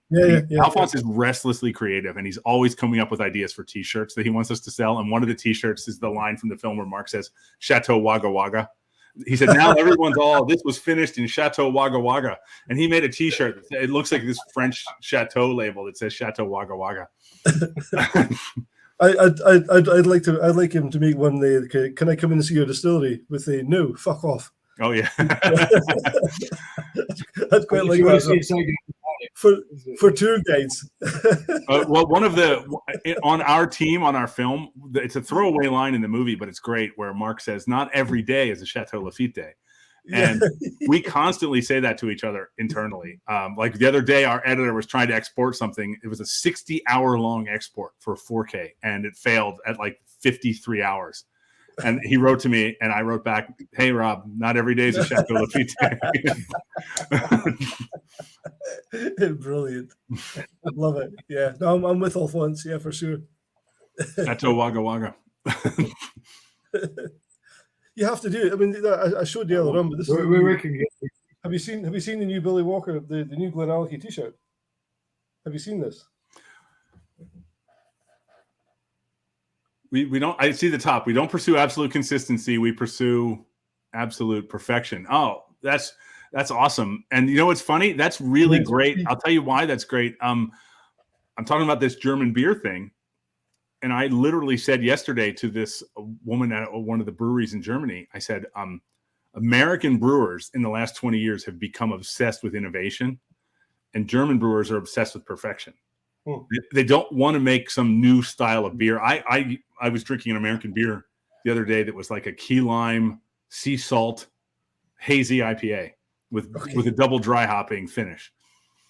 Like her face on the Zoom we were on was sort of like, why? Why not just make the perfect whatever? Which I'm not saying, I'm not actually judging one versus the other. They're just a very different approach to this, to sort of keeping your passion lit. Yeah, absolutely. So, sometimes there's a time and place to do what you do right instead of trying to do 5 things not right. We did a tasting with Rachel Berry, and it was very, God, I wish I had it in the film. I'll tell you, I'll be honest. She talked to me because she has literally the best seat on earth for what I'm about to say. She talked to me at length about the difference between her experimentation with spirit and Billy Walker's experimentation with spirit. And, it was very interesting. I mean, I don't have it on me and I can't really dig too deep into it, but she was like, she didn't say this, but I'll say it. These are two experts at what they do. And they both are, renowned for what they do. And they are the only two people in living memory who have worked with the same spirit. And they've done very different experiments with that spirit. And I'm endlessly fascinated with that kind of. Yeah. It's quite, because a lot of people, as soon as Billy left Glendronach, a lot of people thought, oh, well, it's not going to be the same and whatnot. But the incredible thing about Billy is it's not his distillation, it's his finishings that people are loving subconsciously. They might not be aware of it. But Rachel's now working with Billy's spirit. Yeah. At the moment, Billy's working with Shivers Beagle's spirit. Yeah. But his cask management has got to be up there with the best in the business because he knows how to finish. He knows cask quality and things like that. We're really yet to kind of discover his house spirit, as it were. His own. With his finishing. And I dare say we'll never really get the peak Billy spirit, peak casks in one marriage. That would be incredible. Yeah. I mean, and basically that's kind of what she said in a nutshell, was that his experiments are his experiments, whereas her experiments are much more driven by the spirit itself. Right. That the spirit talks to her and then she says, okay, this one's X, Y, and Z. Whereas he's like, no, this is what I do. This is what I bring to this. Let's see which works between X, Y, and Z. Not, So, I mean, it's just literally which one you're putting first or second in the equation. Mm-hmm. And, I mean, we have yet to really try his distilled Glenallachie or really her distilled Glendronach. Yeah, absolutely. So, for both fronts, because Billy's been at Glenallachie now for 6 years. 2017, so 5 years. 5 years, yeah. Well, so it's young, it's old enough now, but whether they release something that's 6 years old, will be up to them, I suppose. But interesting and exciting at the same time. I was. Have I lost you guys again? No, you're there. No, you're there. We're here. No, I am. I know you're there. You were just doing statues. Stop doing that, Mike. Keep moving. Let us know you're actually on the screen. Yeah. A T-shirt that I love because I'm currently reading the book that they took that quote from Billy. You can buy it at the Glenallachie distillery, the Angels Dram or Angels something, I think it's called. And so I'm now our president of our local business networking group. And at the end of the day, we have to take an inspirational quote. And normally it's about being a better business person or whatever. I'll give you some quotes, Mike. I'll give you. I took that quote, and this was before the T-shirts were launched. So I took that quote from the book and announced it, and it went down quite well. And then the next day, I'm reading in on Facebook that they've made T-shirts out of it. I knew I liked it.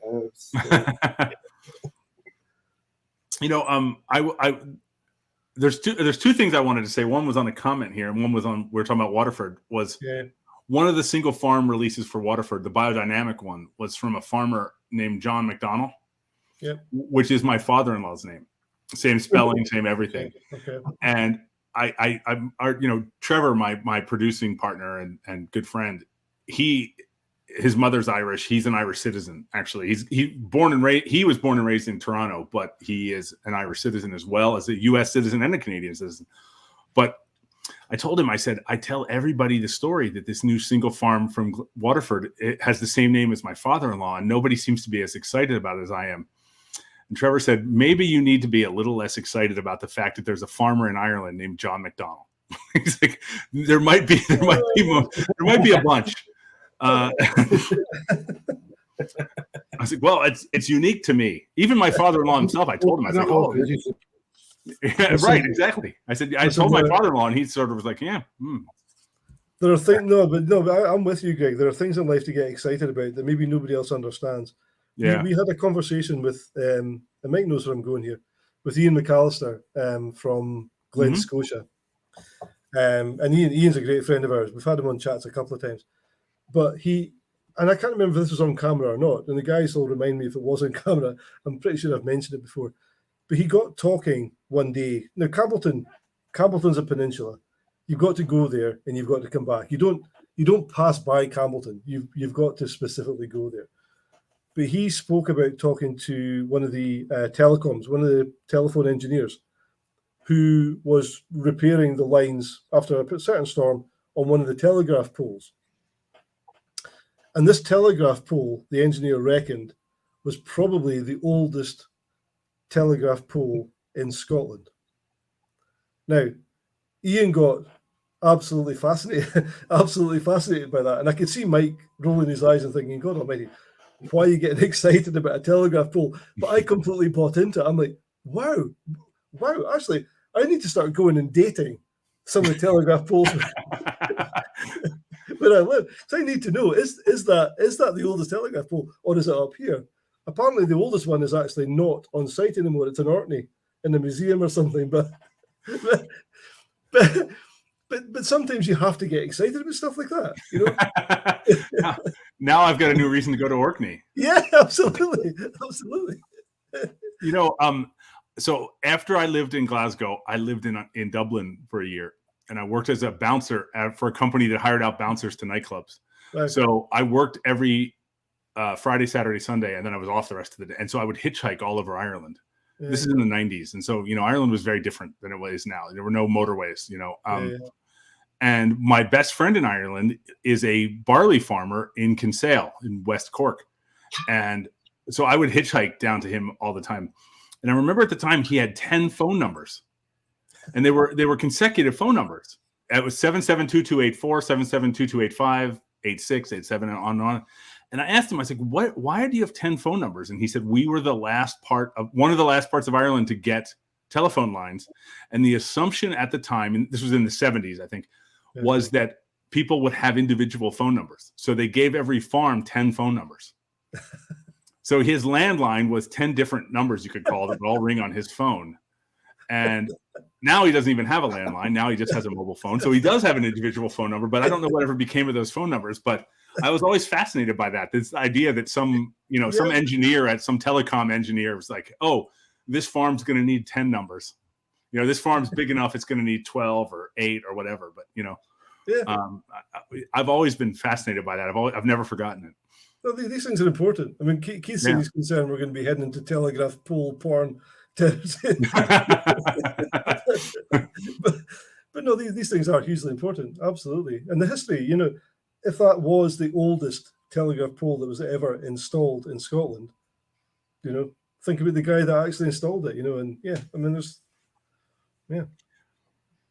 there is a podcast called I'm going sadbastards.com or something. I'm going really deep nerd on this. There's a podcast called We Have Ways of Making Out. It is about the history of the Second World War from a British perspective. And it's two guys, and it's quite good. And it's I mean, they're in their 600th episode or something. You know, they've been around for a long time. And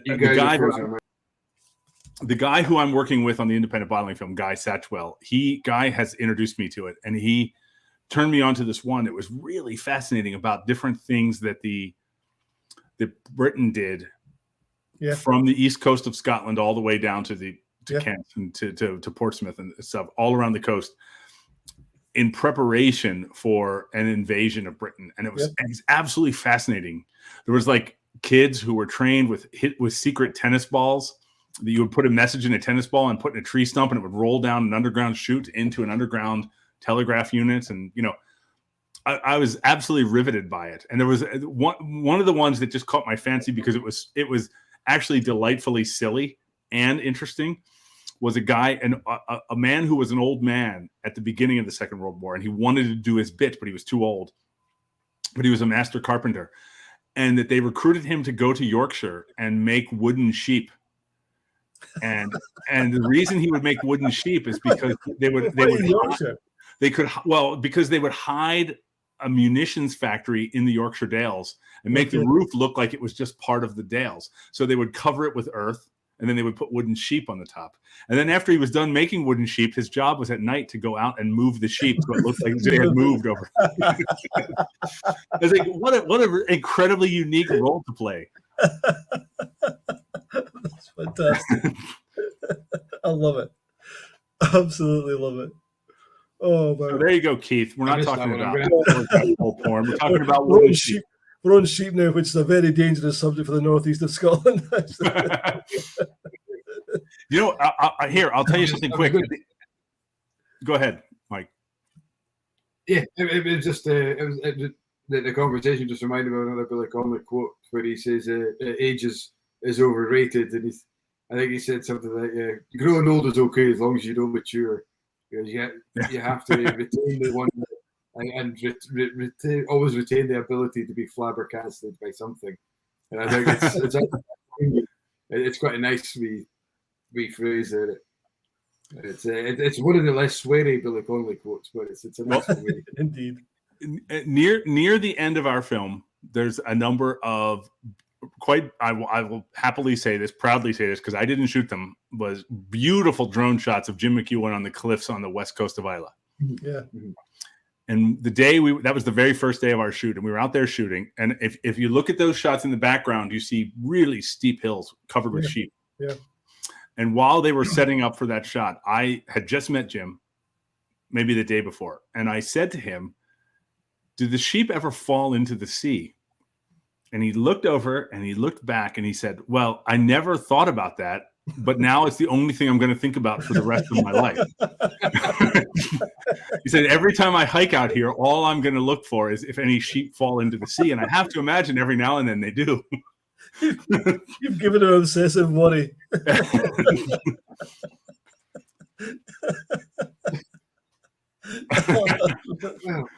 That's superb. Oh dear. The whole sheep is completely dropped. On a slightly serious note, though, talking about your we have ways of making you talk and all that. When you come up to Glenglassaugh, when you come up here to the far north of Scotland, the far north of the northeast, you'll see on the beach at Sandend, just beside the Glenglassaugh distillery, all the beach defences, all the concrete bollards are still there. They're just up at the back of the dunes now. Because when my kids were little, I used to go camping there. So we're talking about 25 years ago. I took them camping up there, and it's a fantastic beach. It's a brilliant campsite. And they said to me, "What are these big concrete blocks?" They had no idea what they were. So to explain to them that we were worried that this country was going to invade our country, and that was to stop the ships and things from landing on shore, they couldn't quite equate what that meant. Mm-hmm. The evidence is there. So it's one of these good things. One of the best things about Glenglassaugh is everything's good about Glenglassaugh, but having the beach there and having the defences still there as well from that period is quite good to watch as well. There are still some coastal defenses on Islay in that same part, that same hike we did with Jim out near Sanic Bay, and there's still coastal defenses out there.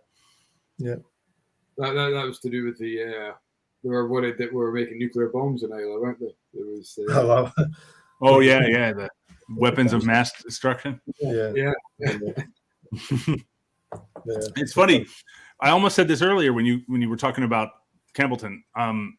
Someone said when we were looking at those coastal defenses, one of the members of our crew said to Jim, "Someone should turn one of those into a distillery or a whiskey tasting room or something, because they're so interesting looking."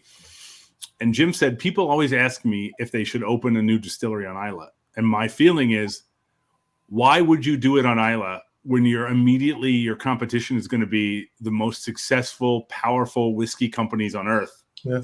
He said, and this was the part that was really interesting. He said, "If you want to open a new distillery in Scotland, open it in Campbellton. Yeah. The history's there, the infrastructure's there, and there's hardly any distilleries there anymore." He said that, and then now I saw, Ian Croucher is doing that, the Dalriada. Yeah, there's a few. There's maybe up to 3. Yeah. Up to 3 new ones there, yeah. Oh, there you go. The Vassy guys have got one. Mm-hmm. Yeah. Macharinish? Yeah. Yeah, you're supposed to say bless you. Gesundheit. Yeah, Macarish, I think I got that right, didn't I? Yeah. If Alistair's watching, he'll be proud of me. So there'll be two, at least two, if not more. I don't know that you guys have ever interacted with one of our producers. Is Glasgow? She lives in Renfrew, and Linda Bickett. She's been part of our team since the very beginning, and she's one of my friends from when I was an exchange student in Glasgow way back. And Linda is a McKinnon, and I was doing some research recently into old Campbellton distilleries, and there was a distillery in Campbellton called McKinnon's of Argyll. And I sent it to her, and she was quite excited about that. But her family were all Mullocks, so But I believe her uncle, who passed away recently, was from Loch Gilpet. But I mean, historically from Mull. But she was quite excited about that there was a distillery called McKinnon's of Argyll. And that was Linda Bickett. Yeah. So this is kind of a funny story. The way I'm very deeply ingrained with the Bickett family. When I'm an exchange student in Glasgow, at Glasgow Caledonia, right? And I was staying in a part of Glasgow that half of the Glaswegians I know nowadays have never heard of, called Ruchesi, which is best case scenario. People to this day will say, why would they put exchange students in Ruchesi? I mean, Ruchesi was out past the Barlini, and it was really shady. I mean, it was really shady. And or as you know, Roy Duff, the Aquavite, when I told him that, he said, "Oh, that'll give you a thicker slice of Glasgow." And that's a perfect description of Ruchesi. So I'm in Glasgow, and I am on the night bus back to Ruchesi, and let's say I fall asleep on the night bus because I've had a couple of pints, and a guy wakes me up and he says, "I think this is your stop." And I get off with him, and it's my good friend Doogie Bickett to this day, who Russell, you will have interacted with. He did the voiceover for us for the Burns Night toast. He read the voiceover of the Address to a Haggis. Yeah. So Doogie and I became really good friends, and then I went to Dunoon, where he's from, and then he introduced me to his family. His sister is Linda, and Linda and I are good friends to this day. And she helped us produce the film. She did all of this sort of day-to-day on the ground in Scotland when we were still here, like finding us hotels and travel plans and stuff like that.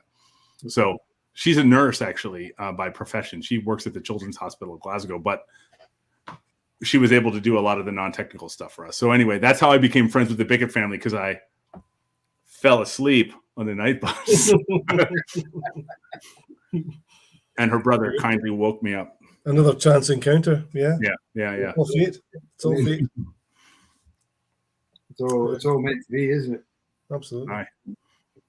Awesome. Well, guys, Greg, it's been an absolute pleasure having you on. It's been so much fun, and I dare say we could probably chat for another hour and 45. At least. Yeah. Wow. Yeah, I didn't even realize how long we've been talking. That's crazy. I know. It's crazy because every week we say, me and also kind of chat afterwards. It's like, you know what? When you're looking at it, it's like 20 minutes. You go, gee, is it only 20 minutes gone? And then the next time you look at the clock, and it's like an hour and a half. And you're like, whoa! What happened there? Yeah. It goes by so quick. I'm sure the whiskey might have something to do with that. But I thank you very much for coming on, giving us an insight into not just the water of life, but yourself and the future. Do you have a title for the future film? Are you allowed to tell? We call the current film "The Water of Life" a whiskey film, and I've been calling the other one "The Water of Life" an independent bottling film. I mean, that's the idea would be to latch itself onto the brand of the first, because the first traditional film distributor we talked to about "The Water of Life" said, "Oh, I can't sell a whiskey film if it doesn't have the word whiskey in the name." So this is someone who spent a year of his life in Glasgow. My response was, okay, call it a whiskey film. It was meant as a bit of a sort of a headbutt. It's like, yeah, all right, fine. Here's the word whiskey in your thing. Because I'm not going to rename the movie. The whiskey movie. Yeah. So it's The Water of Life, a whiskey film. Like, as if that's a genre like Kung Fu or a Western, you know, The whiskey film 2. yeah, another whiskey film. So yeah, I don't know beyond that, you know, but it will be meant to be a companion piece. So it should be named as such, I think. Fantastic. But yeah, no, absolutely. No, thank you very much. I mean, we have lots of chats with lots of people who we're becoming friends with. But I think, you know, you've come on here tonight, Greg, as somebody who's already our friend. And it's great to catch up with you as much as anything else. I'm glad you've come on and let the guys listen to you as well. We've got a good group of people who watch our chat. So that's really nice, Russell. Thank you. We'll definitely do it again, and we'll definitely do this in a bar sometime soon too. Well, Monday, May 23rd, I'm going to be in Wishaw at Artisan at Derek Mather's restaurant. I can't get as far as you guys without a car, but I can go to Wishaw. So if you want to go to Wishaw and have a killer burger and a dram, I'll be there on Monday. So. That sounds good. We're definitely going to manage sometime soon for sure. Absolutely. By next week, I'm going to buy a new router, so I've got better internet by next week. Good man. Cheers, guys. Anyway, hang around, Greg. We'll get a quick update before I head off. But yeah, thanks very much, guys. Thanks for watching. Another great chat, as you know, and thank you for your nice comments. Great Blether, Tobias, thank you for saying that. It's really nice of you. I'm glad you're enjoying these chats, and we'll continue with them. Next week, we are going to be talking to the one and only Benjamin Chambers from Murray McDavid. So Ben's going to be with us. Ben is always going to talk about anything he absolutely bloody well wants to. So please join in. It's a great chat with Ben every single time. So come and his mantra or his quote is, "I'm not meant to say this, but." Yeah. And yes, Dave, you do need to watch the film. I will, if I can say it quick, I will say the wateroflifefilm.com/partners. People can watch it. They can do a pay-per-view now. It'll be in the US, it'll be free in June, but right now it's on pay-per-view on our website. Awesome. We'll get that from you, and we'll stick it up on our stuff as well. Awesome. Yeah, cool. We'll do that. Thank you very much, guys. And yes, Keith, I will see you tomorrow night for the tasting. We're doing a Glenallachie tasting tomorrow night. So myself, Kat, and Ronan, we'll see anybody who's on the Glenallachie tasting tomorrow night. We'll see you there, guys. So see you tomorrow, Keith. And we'll see the rest of you next week. Bye, guys. Thanks, guys. Cheers. Bye.